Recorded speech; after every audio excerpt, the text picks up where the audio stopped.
नमस्कार विद्यार्थी मित्रांनो, तुम्हा सर्वांचं स्वागत आहे. आणि आज आहे डे 2चं डिस्कशन. आणि ह्याच्यामध्ये डिस्कस करत असताना नेहमीप्रमाणे आपण 3 प्रश्न डिस्कस करणार आहे. आणि जसं मी तुम्हाला काल 3 अधिकाऱ्यांच्या विषयी सांगितलं महाराष्ट्रातल्या, त्याप्रमाणे आजही आपण महाराष्ट्रातले 3 अधिकारी घेऊन मग पुढे क्वेश्चन्स डिस्कस करायला सुरुवात करणार आहे. आता त्याच्यामध्ये जर तुम्ही पहिलं बघितलं, that is doctor Pravin Gedam. हे IAS ऑफिसर आहेत नाशिकमधले. आणि यांच्याबद्दल बोलायचं झालं तर त्यांनी घेतलेल्या ज्या पॉलिसीज और इनिशिएटिव्ज आपण बघतोय तर that is mat, sand mining approval and tracking. तर थोडक्यात काय, सँड मायनिंगचं जे अप्रूव्हल आहे, ट्रॅकिंग आहे, ह्याच्याविषयी ही स्मॅट त्यांनी सुरुवात केली. आयुष्यमान भारत डिजिटल मिशनमध्ये सुद्धा त्यांनी काय केलं आहे, मोठ्या प्रमाणात कॉन्ट्रीब्यूट केलं आहे. ते मोठ्या प्रमाणात ती पॉलिसी इम्प्लिमेंट केली आहे. त्याचबरोबर solar dual pump water supply scheme ही सुद्धा त्यांनी चांगल्या त्यांनी राबवलेली आहे. जसं की illegal sand mining tech based tracking त्याचं करून साधारण काय आहे 420पेक्षा जास्त FIRs नोंदवल्या गेल्या आहेत. आणि 56 crore जो रेव्हेन्यू आहे तो बूस्ट केला गेला आहे. आणि जर बघाल त्याच्यामध्ये रुरल ड्रिंकिंग वॉटरचं त्यांनी काय प्रमाण वाढवलं आहे. त्याचबरोबर health record, digital health records त्याच्याप्रमाणे ओव्हरऑल 68 crores ऑफ काय म्हणतात तर अशा प्रकारे आयुष्यमान भारतचे जे नंबर्स आहेत, जनरेटेड जे नंबर्स आहेत ते त्यांनी वाढवलेले आहेत. जर बघाल एक्सेप्शनल कंट्रीब्युशन जर बघायचे झाले तर त्यांनी governance in the mining, health, land records ह्याच्यावरती काम केलं आहे. थोडक्यात त्यांनी अपहोल्ड केलेल्या ज्या इथिकल व्हॅल्यूज आहेत त्याच्यामध्ये आपण बघतोय तर ट्रान्सपरन्सी आहे, इनोव्हेशन आहे, पब्लिक अकाउंटेबिलिटी आहे. आता ह्याच्याच पुढे जाऊन बघायचं झालं तर रवी गायकवाड RTO चीफ आहेत मुंबईमधले. त्यांनी रोड सेफ्टी कॅम्पेन्स चालवले. ह्या रोड सेफ्टी कॅम्पेन्सबद्दल तुम्हीही अवेअर असाल तर horn not okay please is one of the initiatives. Zero fatality corridor म्हणजे काय, शून्य मृत्यू एका कॉरिडॉरमध्ये तिथे 0 मृत्यू झाले पाहिजेत अपघातामुळं, ह्यासाठी त्यांनी काम केलं. मास अवेअरनेस NGOज थ्रू, सेलिब्रिटीज थ्रू करायचा त्यांनी प्रयत्न केला. 58.3% एवढी डेथ ज्या फॅटॅलिटीज व्हायच्या रोडवरती त्या त्यांनी मुंबई पुणे एक्सप्रेसवरच्या काय केल्यात, रिड्यूस केल्यात. त्याचबरोबर यूथला सुद्धा वेगवेगळ्या इव्हेंट्स थ्रू त्यांनी काय केलं, ह्याच्यामध्ये एंगेज केलेलं आहे. तर थोडक्यात काय, तुम्ही जर बघाल तर ह्या त्यांनी घेतलेल्या इनिशिएटिव्हसाठी almost 2 Guinness world records create झालेले आहेत. आणि award winning national campaigns at a local levels त्यांनी निर्माण करायचा प्रयत्न केला आहे. सिव्हिल सोसायटी पार्टनरशिप म्हणजे लोकांच्या मदतीनं प्रशासन चालवण्याचा त्यांनी एक प्रयत्न केला आहे. आणि ह्याच्यामध्ये जसं की कंपॅशन, सिव्हिल अवेअरनेस आणि पब्लिक रिस्पॉन्सिबिलिटी सारख्या बऱ्याचशा गोष्टी राबवण्यामध्ये त्यांना काय आहे, यश आलेलं आहे. मूव्हिंग फॉरवर्ड आपण जर बघतोय तर दॅट इज रुपाली बोबडे. ह्या रुपाली बोबडे ज्या आहेत त्या सांगलीमधल्या सायबर सेल चालवतात.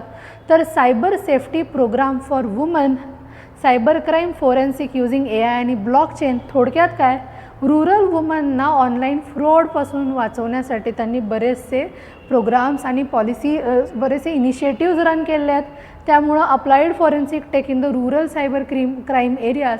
बऱ्याचदा सायबर क्राईममध्ये आता शहरी भागातील लोकांना माहिती असते, त्यामुळे टार्गेट करून एका काय म्हणतात रुरल भागामधील ग्रामीण भागातील एका महिलेला टार्गेट केलं तर पटकन तिला फसवता येऊ शकते. मग त्याच्या अगेन्स्ट रुपाली बोबडेंनी खूप चांगलं काम केलं आहे. She is known for first female cyber commando असं त्यांना ओळखलं जातं. त्याचबरोबर introduced advanced tools for rural policing, role model for woman in tech based law enforcement केली जाते. यामध्ये dedication, gender empowerment, digital ethics आपल्याला काय आहे बघायला मिळतं. आता ह्याच्याचमध्ये पुढे जाऊन विचार करायचा झाला तर कशा प्रकारे आपण म्हणजे ह्या सर्व गोष्टींचा वापर आपल्या क्वेश्चनची जी आपण आन्सर्स लिहितो आहे त्याच्यामध्ये ह्या सर्व गोष्टी आपल्याला ॲड करता आल्या पाहिजे. जिथं जिथं सोपं आहे, जिथं एकदम सहजपणे त्यांना इन्कॉर्पोरेट करता येते अशा ठिकाणी ह्या ज्या एक्झाम्पल्सला मी मेन्शन करते सुरुवातीला ते कुठेतरी नोट डाऊन करून ठेवा आणि अशा ठिकाणी प्लीज त्यांना वापरा. आता आपण ज्याला विचारतो आहे पहिल्या प्रश्नाचं एक आपण डिस्कस करणार आहे, तर आपण ज्याला विचार करतो आहे तर तो नेहमी पॉझिटिव्ह असला पाहिजे असं म्हटलं जातं. एक पॉझिटिव्ह दृष्टिकोन असेल, एक काय म्हणतात एक सकारात्मक दृष्टिकोन असेल तर आयुष्यातल्या खूप गोष्टी काय आहेत साध्य होतात, राईट. जी व्यक्ती नेहमी पॉझिटिव्ह असते त्याच्यामध्ये बरीचशी चेतना असते आणि त्या व्यक्तीमध्ये नवीन काहीतरी घडवून दाखवण्याचं एक सामर्थ्य आपोआप येऊन जातं. बट जी व्यक्ती सतत काय म्हणतात एक नकारात्मक ऊर्जा असते तर ती नकारात्मक ऊर्जा ती माणसाला काय करते, इन्गल्फ करते आणि ती कदाचित त्यातून वर येऊ शकत नाही किंवा त्या व्यक्तीकडून कुठलं असं काही व्यवस्थित काम, त्याचं स्वतःचंही काम व्यवस्थित होऊ शकत नाही. तुम्हाला जर हे माहिती असेल की एखादं जर रोप तुम्ही वाढवतात, त्या रोपाच्या आजूबाजूला किती चांगल्या पद्धतीने त्याला न्यूट्रिशन मिळते आणि त्याच्याबरोबर कशा पद्धतीच्या एनर्जी आहेत त्याच्यावरती त्याची ग्रोथ डिपेंड करते. माणसाचंही तसंच आहे. माणसालासुद्धा चांगल्या पॉझिटिव्ह एनर्जीजमध्ये ठेवलं तर त्याच्यामध्ये खूप काही करण्याचं 12 हत्तीचं बळ येतं आणि तो खूप काही करून जातो. बट एखादी व्यक्ती जर निगेटिव्ह असेल तर त्याला ते करणं शक्य होत नाही. तुम्हाला हेही माहिती असेल, तुम्ही जर स्वतःला रोज सांगितलं की मी अधिकारी होणारच, मी एक ना दिवस अधिकारी होणारच, मी ह्या वर्षी अधिकारी होणारच, तुम्ही डेली अफर्मेशन करताय, एका डायरीमध्ये रोज सकाळी उठून लिहिताय की मी ह्या वर्षीची परीक्षा क्लिअर करून अधिकारी झालो आणि मी चांगलं काम करत आहे, हे जर तुम्ही रोज स्वतःला सांगून एक पॉझिटिव्ह अफर्मेशन देत आहे तर नक्कीच तुम्हाला तुमची त्या दिशेने वाटचाल व्हायला सुरुवात होते. बट जर तुम्ही एखाद्या ठिकाणी आहात आणि त्या ठिकाणी जर तुम्हाला 10 लोक सतत सांगतायत की नाही बाबा तुझ्याच्याने काही नाही होऊ शकत आणि तुम्हीही स्वतःला सांगताय की बाबा ही तर परीक्षा खूप अवघड आहे, माझ्याच्याने होणार नाही, तर नक्कीच तुम्हाला यश मिळू नाही शकणार. कारण तुम्ही स्वतःची काय एक माइंडसेट तसा बनवून घेता. म्हणूनच एक पॉझिटिव्ह ॲटिट्यूड असणं गरजेचं असतं. मग जिथं एखादा अधिकारी जो रोज वेगवेगळ्या स्ट्रेसमधून जातो आहे त्याच्यासाठी हा पॉझिटिव्ह ॲटिट्यूड कितीच महत्त्वाचा आहे ना. मग a positive attitude is considered to be an essential characteristics of a civil servant who is often required to function under extreme stress. What contributes to a positive attitude in a person. थोडक्यात काय, एखादा अधिकारी आहे तो प्रचंड स्ट्रेसमध्ये काम करत असतो, वेगवेगळे स्ट्रेसेस, वेगवेगळ्या जबाबदाऱ्या तो हाताळत असतो. अशा वेळेला पॉझिटिव्ह ॲटिट्यूड किती महत्त्वाचा आहे हे आपण ह्याच्यामध्ये सांगायचं आहे. ह्याचे इंट्रोडक्शन सांगत असताना आपण सांगू की कशाप्रकारे पॉझिटिव्ह ॲटिट्यूड जो आहे तो एक ऑप्टिमिस्टिक म्हणजे थोडक्यात काय की एक आशावादी एक दृष्टिकोन ठेवून आपण चालतो. आशावादी एक काय आपला माइंडसेट असतो आणि त्यामध्ये एक प्रोॲक्टिव्ह बिहेवियर असतं, सोल्युशन ओरिएंटेड अप्रोच असतो. त्याच्यामध्ये सोल्युशन कसं काढू ह्यावरती फोकस असतो, ना की प्रॉब्लेम सेंट्रिक अप्रोच आहे, तर एक सोल्युशन सेंट्रिक अप्रोच आहे. आणि सिव्हिल सर्वंट्स जे अतिशय हाय प्रेशर्समध्ये असतात, प्रचंड सेन्सिटिव्ह पॉलिटिकली सेन्सिटिव्ह भागामध्ये काम करत असतात, अशा वेळेला पब्लिकला फेस करत असतात वेगवेगळ्या कारणास्तव. अशा वेळेला त्यांचा ॲटिट्यूड जर पॉझिटिव्ह असेल तर त्यांच्यामध्ये बऱ्याच मोठ्या प्रमाणात रेझिलियन्स असतो आणि एक पब्लिक ट्रस्ट निर्माण करण्यामध्ये त्यांना काय होतं, लोकांच्यामध्ये ती विश्वासार्हता तेव्हा निर्माण होऊ शकते. समजा एखादा अधिकारी प्रचंड पॉझिटिव्ह आहे, तो खूप चांगल्या पद्धतीने येणाऱ्या लोकांना भेटतो, त्यांचे प्रश्न हाताळतो, त्यांना आशा देतो. अशा वेळेला त्या अधिकाऱ्याकडे जाऊन त्याच्यावरती विश्वास ठेवणं लोकांना सोपं जातं. बट एखादा अधिकारी आहे आणि तो जर सांगतो येणाऱ्या लोकांना की बाई ते खूप टेन्शन आहे, ह्या गोष्टींचं प्रेशर आहे, त्या गोष्टींचं प्रेशर आहे, तुझं काही काम नाही होऊ शकणार, असा जर निगेटिव्ह अप्रोच असेल, निगेटिव्ह माइंडसेट असेल तर त्याच्याकडे लोक तितक्या पटकन जाणार नाहीत किंवा त्याच्यावरती विश्वास ठेवू शकणार नाहीत. आणि त्यासाठीच एक पब्लिक ट्रस्ट जर निर्माण करायचा असेल तर हा पॉझिटिव्ह ॲटिट्यूड खूप महत्त्वाचा ठरतो. आता ह्याला अजून डेप्थमध्ये आपण बघूया आणि त्याच्यामध्ये जसं बघितलं की सेल्फ अवेअरनेस आणि इमोशनल इंटेलिजन्स, एक भावनांक जो आपण होतो, एक बुद्ध्यांक जसा असतो तसं भावनिक भावनांक जो असतो, एक इमोशनल कोशंट जो आहे तो चांगला असला पाहिजे. त्याच वेळेला ती व्यक्ती समोरच्या लोकांचे प्रॉब्लेम चांगल्या पद्धतीनं समजावून घेईल. सेल्फ अवेअर आहे. एखाद्या वेळेला प्रत्येकालाच नेहमी पॉझिटिव्ह राहणं शक्य नाही, बट मला ह्या पॉईंटला कळलं की कदाचित मी निगेटिव्ह विचार करत आहे, कदाचित माझा ॲटिट्यूड चुकत आहे. अशा वेळेला मी माझ्या विचारांना दिशा चांगली देऊ शकतो आणि ते तेव्हाच होऊ शकेल ज्यावेळेला तुम्ही सेल्फ अवेअर आहात. तुम्ही आता प्रिपरेशनमध्ये आहात, तुम्ही जर स्वतःला सांगत असाल भाई परीक्षा खूप अवघड आहे, त्याचा अभ्यास जास्त झाला आहे, माझा नाही झाला आहे, मग अशा पद्धतीनं जर विचार करत असाल तर तो तुम्हाला माहिती पाहिजे की मी असा विचार करत आहे आणि हा विचार कदाचित चुकीचा आहे. हा सेल्फ अवेअरनेस असली पाहिजे. आणि त्यामुळे जर सिव्हिल सर्वंटमध्ये जर अशा पद्धतीनं जर एखादी गोष्ट हँडल करताना, मॅनेज करत असताना जर तो एखाद्या गोष्टीवरून त्याला खूप राग येणं अपेक्षित आहे, बट त्यावेळेला जर तो शांतपणे ती गोष्ट हाताळत आहे किंवा अशा एखाद्या क्रिटिकल सिच्युएशनमध्ये त्यांनी खूप शांतपणे गोष्टी हाताळल्या, किंवा जसं इथं सांगितलं की एक ॲंग्री पब्लिक गॅदरिंग आहे आणि अशा एका ॲंग्री पब्लिक गॅदरिंगमध्ये त्यांनी शांतपणे गोष्टी हाताळून न चिडता त्यांनाही शांत केलं, तर ते एक मोठ्या प्रमाणात यश समजलं जाईल. आणि अशा प्रकारे स्वतःच्या स्वभावाची जाणीव असली पाहिजे, स्वतःच्या विचारांची जाणीव असली पाहिजे, भावनिक बुद्धिमत्ता असली पाहिजे, राग आणि नैराश्यावरती कंट्रोल आपला हा नियंत्रण असलं पाहिजे. व्हॅल्यू बेस्ड अपब्रिंगिंग, तर त्या सिव्हिल सर्वंटचं early exposure to the values, जसं की काय म्हणतात ऑनेस्टी, इम्पथी, अशा गोष्टींमुळे एक चांगला इथिकल बेस क्रिएट होतो. आणि officers from a very humble background, एका चांगल्या बॅकग्राऊंडमध्ये, एकदम हंबल बॅकग्राऊंडमधून आलेले, ते कायम ग्राउंडेड असतात. त्यांना लोकांचे प्रश्न अतिशय महत्त्वाचे वाटत राहतात.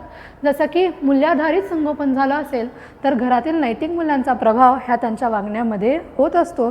त्यांचा जो पॉझिटिव्ह अप्रोच आहे तो तिथून येत असतो. मूव्हिंग फॉरवर्ड, एक कन्स्ट्रक्टिव्ह पिअर इन्फ्लुएन्स, फक्त घरचेच लोक आणि घरच्यांच्याच बरोबर त्यांच्या बेसवरतीच नाही, तर तुम्ही ज्यांच्याबरोबर काम करताय, मुळात तुम्ही ज्यांच्याबरोबर अभ्यासाला बसलाय, या सर्वांचाही तुमच्या वागण्यावरती, तुमच्या बोलण्यावरती काय प्रभाव होत असतो. आता इथे बघाल, positive colleagues and role models जे असतात, एक पॉझिटिव्ह कलिग जर तुमच्या आजूबाजूला असतील तर नक्कीच तुम्ही त्याच्यामध्ये एक हेल्दी कॉम्पिटिशन निर्माण होते. मीही चांगलं करेन, तुम्हीही चांगलं करा, अशा करून चांगल्या गोष्टी करण्याकडे तुमचा सर्वांचाच काय आहे एक तुम्हाला दिशा मिळालेली असते आणि ते पॉसिबल होतं. जसं की working with honest peers promotes optimism despite systematic जे सिस्टम हर्डल्स आहेत. सकारात्मक सहकारी प्रभाव, प्रेरणादायी सहकार्यांमुळे तुमचा आत्मविश्वास वाढतो. ते स्वतःही चांगलं करतात, तुम्हालाही 4 गोष्टी चांगल्या सांगतात, त्यामुळे तुमचं चांगलं करण्याची जी एक काय म्हणतात एक इच्छा आहे ती वाढून जाते आणि तुम्ही चांगल्या गोष्टी करायला लागता. पुढे जाऊन जसं की मेडिटेशन, माइंडफुलनेस, योगा, ह्या सर्व गोष्टीचा दैनंदिन जीवनामध्ये वापर करून हे अधिकारी स्वतःला अजून चांगल्या पद्धतीनं मानसिक संतुलन ठेवण्यासाठी काय म्हणत असतात, केपेबल बनवत असतात. त्याचबरोबर supportive personal and professional environment, फक्त आणि फक्त प्रोफेशनल इन्व्हॉर्मेंट चांगला आहे, पर्सनल इन्व्हॉर्मेंट चांगला नाही, पर्सनल इन्व्हॉल्वमेंट चांगला आणि प्रोफेशनल इन्व्हॉर्मेंट चांगला नाही, तर काहीच उपयोग होत नाही. विचार करा, तुम्ही एखाद्या ठिकाणी काम करताय, तिथे तुमचे सगळ्यांशी वाद चालू आहेत, मग ते वाद घेऊन तुम्ही घरी येता, मग घरचंही वातावरण बिघडतं. किंवा घरात तुम्ही आहात, घरात तुमचे सतत कुणाशी तरी वाद चालू आहेत, ते तुम्ही घेऊन बाहेर जाता आणि बाहेरचंही तुमचं काम बिघडतं. अशा पद्धतीने या दोन्हीमध्ये एक बॅलन्स असणं गरजेचं असतो. तो एक इन्करेजमेंट फ्रॉम द फॅमिलीकडून येणारी इन्करेजमेंट आणि एका इन्स्टिट्यूशनमधले जे लीडरशिप आहे विथ अ गुड मोराल, तर ते काय करत असतात, तुम्हाला पुढे जाण्यासाठी मदत करत असतात. समर्थन देणारे कुटुंब आणि सहकारी मनोधैर्य काय करत असतात, वाढवत असतात. मूव्हिंग फॉरवर्ड, ट्रेनिंग आणि कपॅसिटी बिल्डिंग हे महत्त्वाचं आहे. वेगवेगळ्या पद्धतीनं तुम्हाला अतिशय वाईट सिच्युएशनमध्ये काम करण्याचं जर किंवा बऱ्याचशा अशा एकदम स्ट्रेस्ड इन्व्हायरमेंटमध्ये काम करण्याचं जर ट्रेनिंग दिलं असेल, त्यालाच आपण क्रायसिस स्टिम्युलेशन म्हणतात, की क्रायसिसमध्ये कसं वागलं पाहिजे ते जर तुम्हाला शिकवलं असेल, इथिक्सचे वर्कशॉप्स घेतले असतील, फील्ड ट्रेनिंग केलं असेल, तर अशा प्रकारे तुमची प्रॉब्लेम सॉल्विंगची कपॅसिटी वाढते. कारण तुम्ही बिफोर हँड प्रॅक्टिस केलेली असते की कशा पद्धतीने ह्या गोष्टी सॉल्व करायला पाहिजेत. आणि त्याच्याचमध्ये जसं की लबासनामध्ये जेव्हा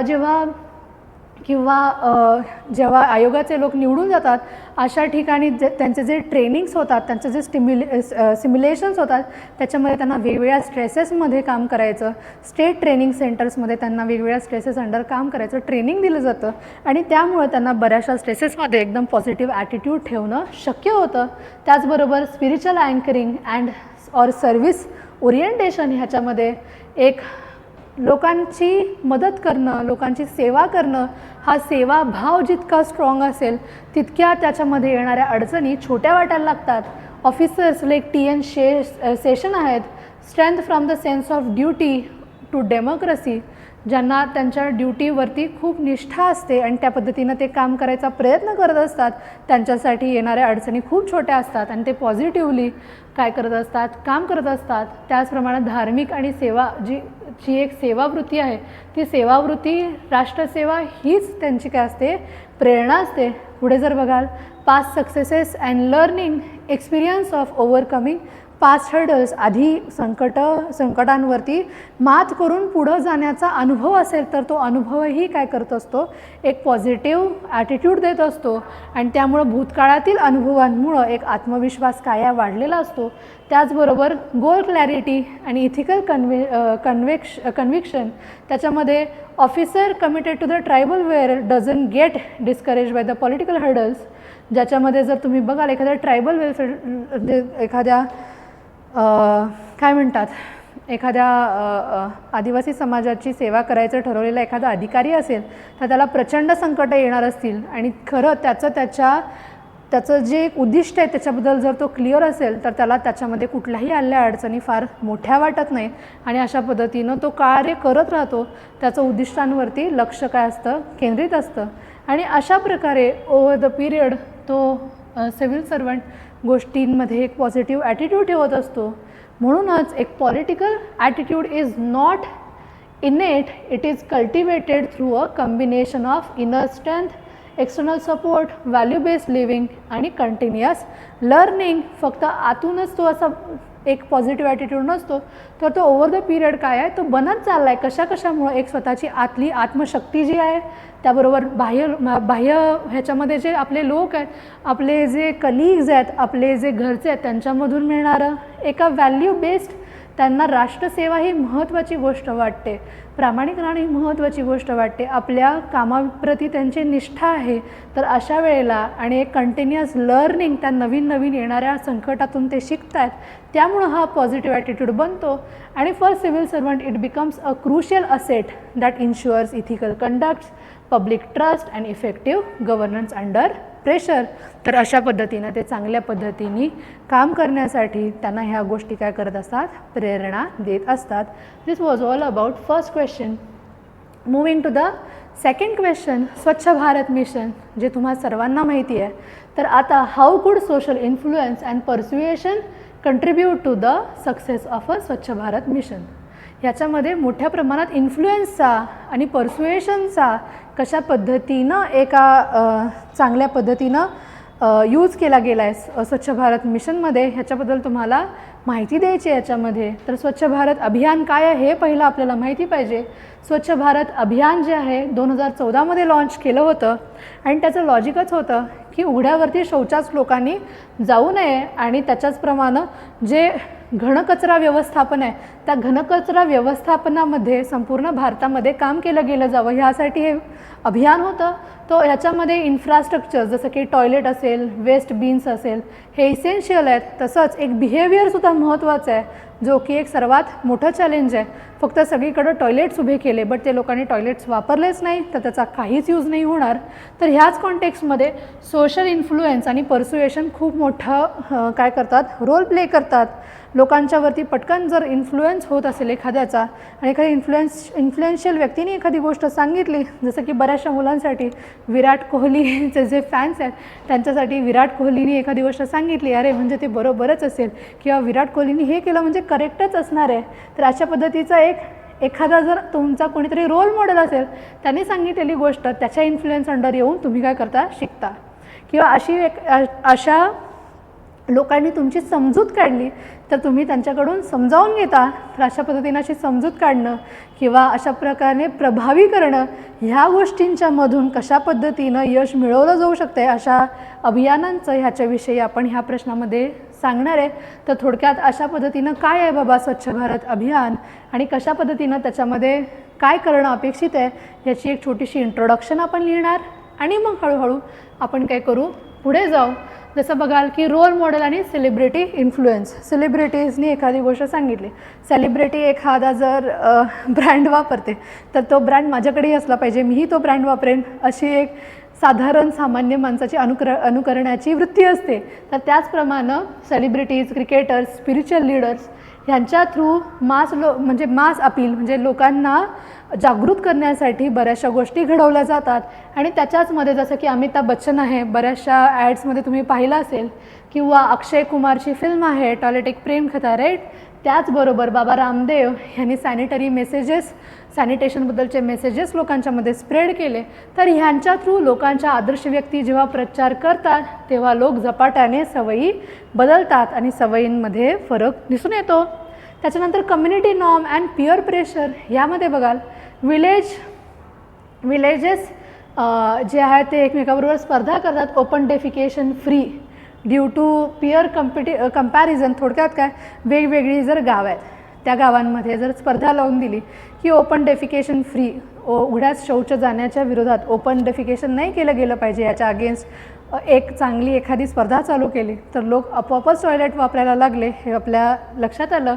आणि त्यामुळं over 6 lakh villages declared open defecation free by 2019. समूहाचा दबाव निर्माण होतो, शेजारी गाव ODF झालं आहे हे पाहून इतर गावांनाही काय मिळते, त्यातून प्रेरणा मिळते.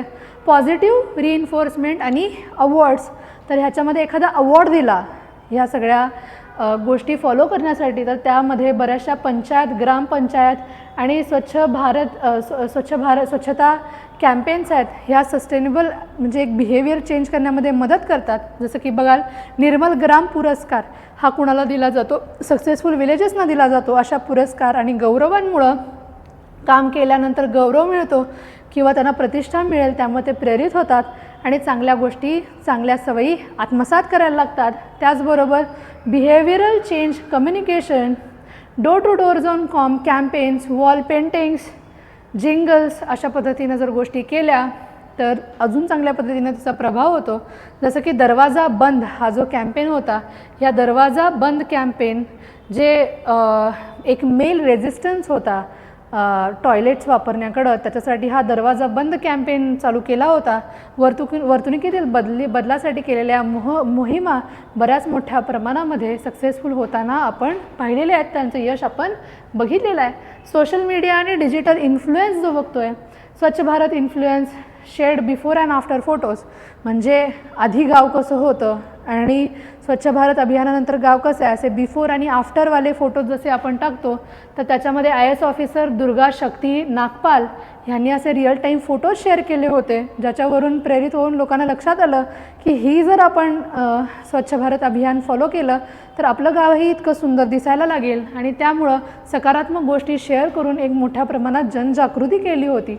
त्याचप्रमाणे नज थेअरी इन ॲक्शन, मोठ्या प्रमाणात एखादी गोष्ट करून किंवा लोकांच्याकडून ती गोष्ट करून घेण्यासाठी त्यांना प्रेरक अशी एखादी गोष्ट करणं किंवा त्यांना त्या दिशेने त्यांची मनधरणी करणं, त्यांना वळवणं, या गोष्टी केल्या जातात. जसं की स्ट्रॅटेजिक प्लेसमेंट असायला पाहिजे. एखादा जर तुम्हाला संदेश द्यायचा आहे तर तो संदेश तुम्ही कुठे लावाल, टेम्पल्सच्या बाहेरच्या ज्या भिंती आहेत त्याच्यावरती लावाल, कारण लोक तिथे येत असतात तर त्यांच्याकडून वाचलं जाईल आणि लोकांना एकदम त्यांच्या नकळतही चांगल्या म्हणजे काय म्हणतात चांगल्या बिहेवियरकडं आपण पुश करू शकतो. जसं की या नज सिद्धांताचा नज हा असा लिहितात, नज सिद्धांताचा वापर जर केला तर लोकांचा स्वच्छतेकडचा काय आहे कल वाढेल. त्याचबरोबर कम्युनिटी लेड टोटल सॅनिटेशन ह्याच्यामध्ये लोकल मोबिलायझेशन, ग्रुप पर्स्युएशन, संपूर्ण समाजाची जनजागृती करण्यासाठी आणि त्यांच्यामध्ये त्यांच्या प्राईडला, त्यांच्या काय म्हणतात त्यांना जो एक गर्व आहे त्या गावामध्ये असण्याचा किंवा त्या गावकरी असण्याचा, त्याला कुठेतरी तुम्ही काय करणं त्या ठिकाणी तसा विचार करून त्यांना त्या दृष्टीने समजावून सांगणं गरजेचं आहे. स्थानिक सहभाग घेऊन त्यांची मनधरणी करणं, गावकऱ्यांना एकत्रितपणे चुकीच्या सवयीचा मग काय करतील, विरोध करतील.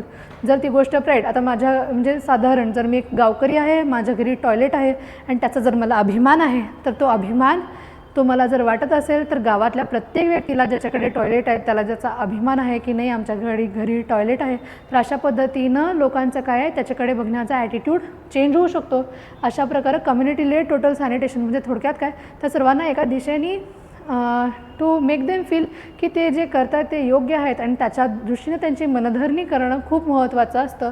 आणि अशा पद्धतीनं पूर्णपणे जर बघाल तर ह्या सर्वाचा एक रिझल्ट म्हणून जर बघाल तर more than 11 crore toilets constructed between 2014 and 19. 600 districts आहेत जे की ओपन डेफिकेशन फ्री झालेले आहेत, म्हणजे उघड्याला शौचापासून मुक्ती त्यांना मिळालेली आहे. त्याच्याबरोबर shift from infrastructure to the behavioural, फक्त इन्फ्रास्ट्रक्चरच नाही तर बिहेवियरल ओनरशिपसुद्धा आणि UN आणि WHO कडून त्याला एक ग्लोबल रिकग्निशन मिळालं आहे. आणि कन्क्लुजनमध्ये द सक्सेस ऑफ स्वच्छ भारत अभियान went beyond policy and funding. It resulted on the psychological levels of the social influence, persuasion, behavioral changes. अशा पद्धतीनं ओव्हरऑल ह्याला एक आपण कन्क्लूड करायचं आहे की लोकांच्यामध्ये कशा पद्धतीनं ह्या अभियाना थ्रू वेगवेगळ्या गोष्टींनी पर्सुएट करून लोकांच्यामध्ये त्यांच्या वागणुकीमध्ये वर्तनामध्ये कोणते कोणते बदल झाले. तर cleanliness is not just about infrastructure, it's about mindset inspired bye Mahatma Gandhi. तर असा एक कोट तुम्ही त्याच्यामध्ये कन्क्लुजनमध्ये टाकू शकता ज्यामुळे तुम्हाला चांगले मार्क येऊ शकतील. Moving forward to our last question, ज्याच्यामध्ये विचारलं आहे की 2 प्रकारचे ॲटिट्यूड असतात, डेमोक्रॅटिक आणि ब्युरोक्रॅटिक. तर ह्या डेमोक्रॅटिक आणि ब्युरोक्रॅटिक जी ॲटिट्यूड आहे त्याच्यामधला फरक काय. आणि दुसरा प्रश्न आहे की ह्याच्यामध्ये बॅलन्स करून एक चांगल्या पद्धतीचं प्रशासन आणणं शक्य आहे का. राईट. त्याच्या आधी आपल्याला माहिती पाहिजे की ब्युरोक्रॅटिक ॲटिट्यूड आणि डेमोक्रॅटिक ॲटिट्यूड ह्याच्यामधला फरक काय आहे. त्याच्यासाठी जसं बघाल लोकप्रशासन देशाच्या विकासासाठी आणि जनकल्याणात महत्त्वाची भूमिका बजावतं. त्यामध्ये लोकसेवेचा जो एक म्हणजे डेमोक्रॅटिक दृष्टिकोन आहे तो काय करतो, नियमाधिष्ठित असतो. त्याच्यामध्ये शासकीय किंवा लोकाभिमुख म्हणजे थोडक्यात काय लोकशाही असे 2 प्रकार असतात. नियमाधिष्ठित असो म्हणजे एक प्रकारे शासकीय गोष्टींसाठी, लोकाभिमुख एक लोकशाही असतो. आणि ह्या दृष्टिकोनामधला फरक जसं की शासकीय दृष्टिकोन जो आहे त्याच्यामध्ये महत्त्वाचं काय आहे, नियम आणि शिस्त. ब्युरोक्रॅटिक ॲटिट्यूड शासकीय दृष्टिकोनात काय एकदम नियम आणि शिस्त व्यवस्थित असली पाहिजे. त्याच ठिकाणी लोकशाहीचा जो दृष्टिकोन आहे त्याच्यामध्ये आपल्याला सहानुभूती, सहभाग, उत्तरदायित्व ह्या सर्व मुलांवरती ह्या सर्व गोष्टींवरती आपण काय करतो, भर देतो. आता ह्या दोघांचा डिफरन्स जर बघायचा झाला तर जसं बघाल ब्युरोक्रॅटिक ॲटिट्यूड आणि डेमोक्रॅटिक ॲटिट्यूडमध्ये ब्युरोक्रॅटिक जो ॲटिट्यूड आहे तो काय रिजिड आहे ना, नियमच फॉलो केले गेले पाहिजेत आणि ह्या रूल बेस्ड आहे. म्हणजे पब्लिक सर्व्हिसमध्ये मोठ्या प्रमाणात नियम मी फॉलो करणार, त्याच्याबरोबर हायरार्की असेल, प्रोसिडिंग्स असतील, ज्या नियमांनी गोष्टी झाल्या पाहिजेत ते सर्व फॉर्म्स भरले पाहिजेत, त्या गोष्टींना दिशेने गोष्टी घडल्या पाहिजेत आणि त्या सगळ्या नियमांना फॉलो करून शेवटी एखादी गोष्ट घडेल तेव्हा त्याला आपण एक ब्युरोक्रॅटिक अप्रोच म्हणतो. बट डेमोक्रॅटिक अप्रोच काय बऱ्यापैकी फ्लेक्झिबल आहे, याच्यामध्ये लोकांचा सहभाग आहे आणि लोकांच्या गरजा, त्यांचे हक्क आणि त्यांना त्याच्यामध्ये सर्वसमावेशकता फील झाली पाहिजे हा त्याच्यामधचा काय उद्देश आहे. जसं बघाल एक rule bound, procedural, file based म्हणजे थोडक्यात काय त्याच्यामध्ये एक रिजिड स्ट्रक्चर आहे. बट इथे जर बघाल पीपल सेंट्रिक आहे, लोकांना महत्त्व आहे म्हणजे लोकांच्यावरती केंद्रित आहे, सर्व्हिस ओरिएंटेड, सेवा पुरवणं हा त्याच्यामधलं काय आहे ध्येय आहे आणि तसंच फील्ड बेस्ड आहे. तर डिसिजन मेकिंग जर बघाल ह्यामध्ये जे डिसिजन आहेत ते टॉप टू डाऊन आहेत.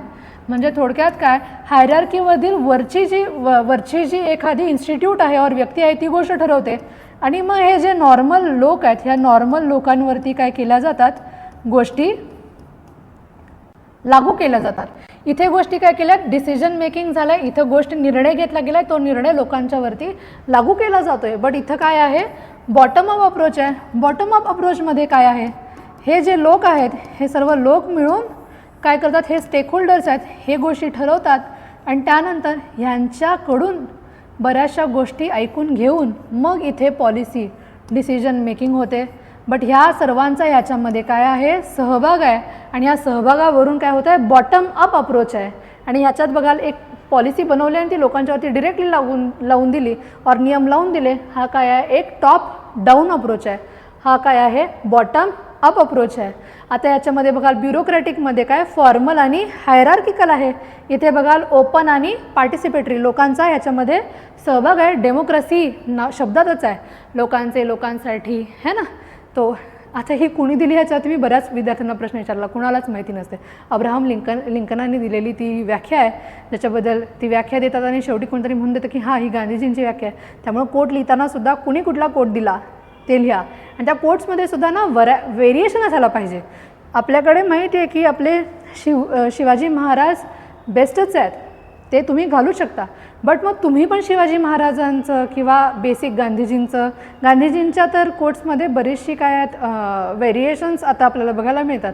बट ह्या दोन गोष्टी जर सेमच तुम्ही कोट करताय, तुमचे 10 मित्र पण सेमच कोट करतात, मेन्समध्ये एवढं सारखं सलग 30 वाक्य बघून ना परीक्षकाची एक्झामिनरची दृष्टी जी आहे ना ती एकदम अशी काय होऊन जाते, त्याला असं ते काही नवीनच वाटत नाही. मग एखाद्या व्यक्तीने जर दुसरंच काहीतरी उदाहरण दिलं आहे तर ते उदाहरण पटकन लक्षात येतं आणि त्याला नकळत जास्त मार्क दिले जातात. त्यामुळे तुमच्या उदाहरणांमध्ये सुद्धा एक काय व्हेरिएशन पाहिजे. आता एक्झाम्पल जर द्यायचं झालं ब्युरोक्रॅटिक ॲटिट्यूडमध्ये एक तहसीलदार आहे, तो एखादी सर्व्हिस देण्यापासून एखाद्या टेक्निकल एररमुळं जी काही मदत द्यायला पाहिजे ती मदत त्या माणसाला करून देत नाही, की त्याच्यामध्ये तो सांगतो की तुमचं हे मिसिंग आहे ते मिसिंग आहे किंवा एखादी गोष्ट चुकीची आहे. मग याच्यामध्ये हा तहसीलदार काय refuses a request due to technical error despite genuine need. त्या समोरच्या माणसाची गरज ही अतिशय योग्य आहे, बट तरी पण टेक्निकल रिझन्समुळं नियम फॉलो करू न शकल्यामुळं तो काय सांगतो की बाबा तुझं काम आज होऊ नाही शकणार. बट डेमोक्रॅटिक ॲटिट्यूड असणारी व्यक्ती, तोच तहसीलदार, तो जो गरीब माणूस आहे ज्याची एकदम जेन्युइन नीड आहे त्याला त्या गोष्टी करेक्ट, त्याचे जे डॉक्युमेंट्स आहेत जे चुकले ते बरोबर करण्यासाठी मदत करेल आणि जेणेकरून त्याचं काम लवकर होईल. इथे हा तहसीलदार फक्त सांगेल की तुमचे कागदपत्र बरोबर नाहीत त्यामुळे मी तुमची मदत करू शकणार नाही. बट एक डेमोक्रॅटिक ॲटिट्यूडवाला जो तहसीलदार आहे तो काय करेल, तुमची कागदपत्र योग्य कशा पद्धतीनं मिळवता येतील आणि त्याच्यामध्येही मदत करून देईल जेणेकरून तुम्हाला तुमच्या गरजेच्या गोष्टी पटकन मिळाव्यात यासाठी तो प्रयत्नशील असेल. पुढे जसं बघतोय मेरिट काय आहे आणि डिमेरिट काय आहे. थोडक्यात ह्या डिफरन्समध्ये बघाल तर ब्युरोक्रॅटिक ॲटिट्यूडमुळं काय होतं आहे, एक ऑर्डर इन्शुअर होते आहे, एक फेअर म्हणजे एकदम प्रामाणिकपणे योग्य पद्धतीनं गोष्टी चालल्या आहेत, याच्यामुळं एकदम काय म्हणतात विचार न करता डिसिजन्स घेतले जात नाहीत, पूर्ण विचारपूर्वक डिसिजन्स घेतलेले असतात. आणि एक इन्स्टिट्यूशनल इंटिग्रिटी, इन्स्टिट्यूशनची जी कामं आहेत ती अतिशय योग्य पद्धतीनं होतात हे आता इथे आपण सांगू शकतो.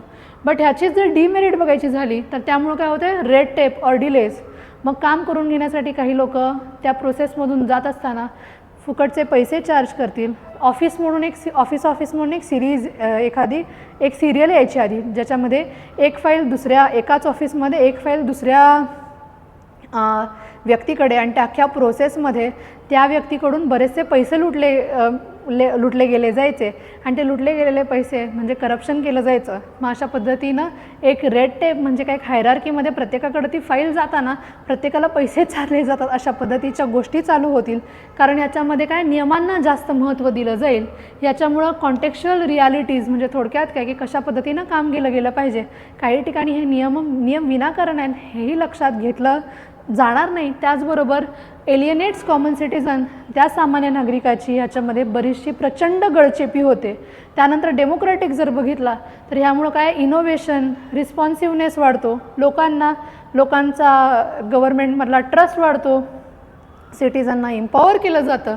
बट ह्याची जर दुसरी बाजू बघितली, मे कॉम्प्रोमाइज रूल्स, ज्या रूल्सवरती चालायला पाहिजे प्रशासन ते रूल्स कॉम्प्रोमाइज होतील, ऑब्जेक्टिव्हिटी कॉम्प्रोमाइज होईल.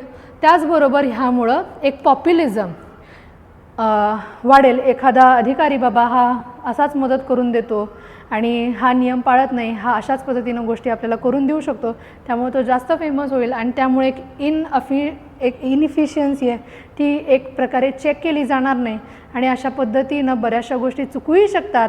तर ह्या पद्धतीनं मेरिट्स आणि डिमेरिट्स आपल्याला लिहायचे असतात.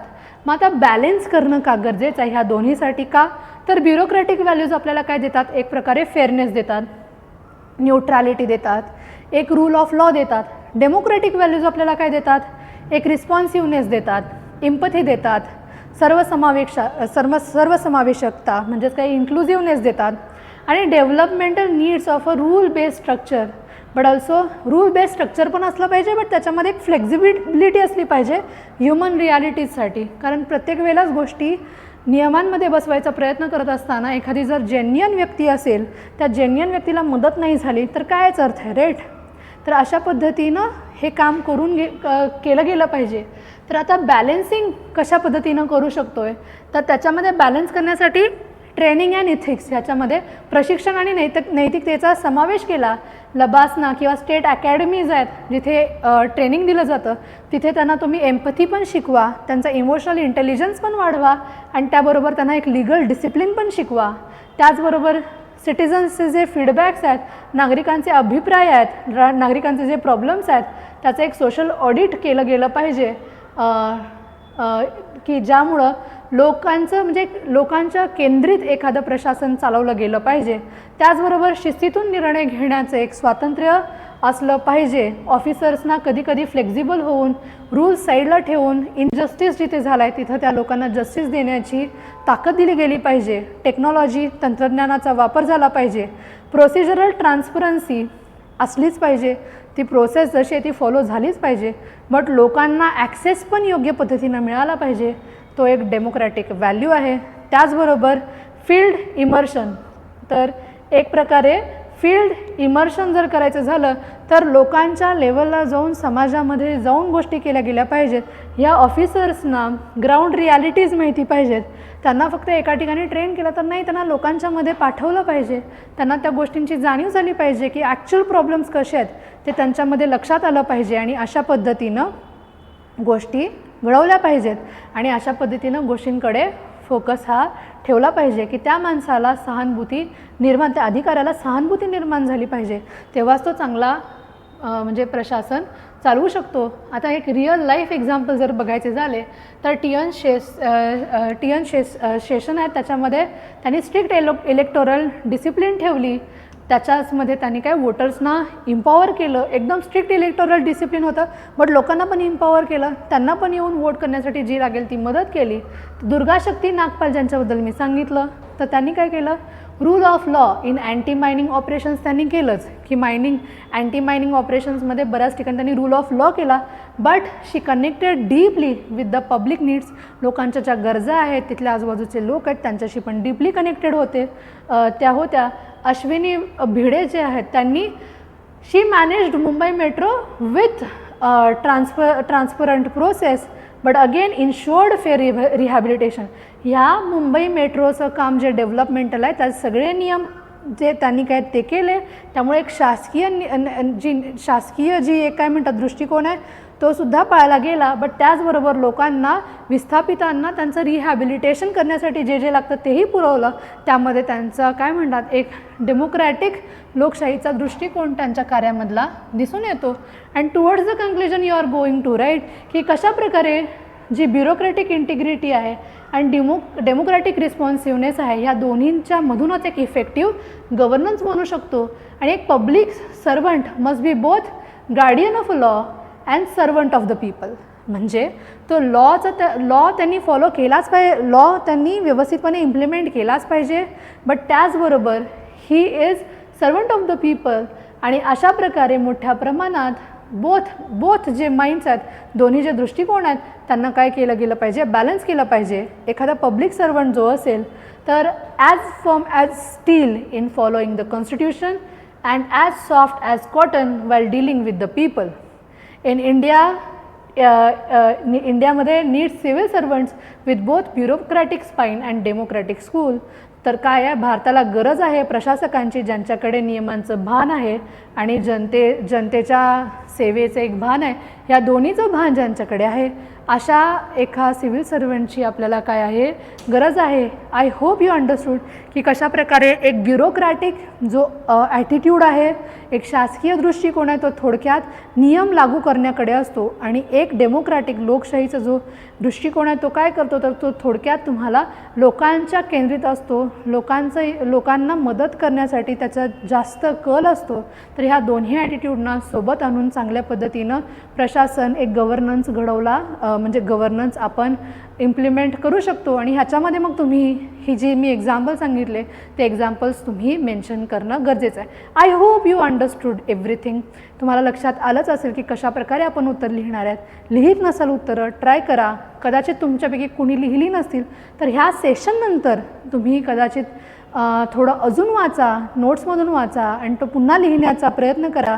PPTs मी तुम्हाला शेअर करते आहे, ज्या मी शिकवण्यासाठी आधी वापरलेल्या आहेत, त्याच्यातून अभ्यास करा आणि जेव्हा जेव्हा गरज आहे त्यावेळेला तुम्हाला एक्स्ट्रा मटेरियल मी प्रयास एज्युकेशनच्या MPSC ग्रुपवरती शेअर करते, तेही फॉलो करा. I hope you understood all the 3 questions, कशा पद्धतीनं आन्सर्स लिहायचे आहेत. All the best guys. Consistency is the key to success. रोज अभ्यास करा, चांगल्या पद्धतीनं उत्तरं लिहा, कारण खूप सगळे प्रयत्न केल्यानंतरच तुम्ही उत्तम उत्तरं लिहू शकाल. Thank you very much.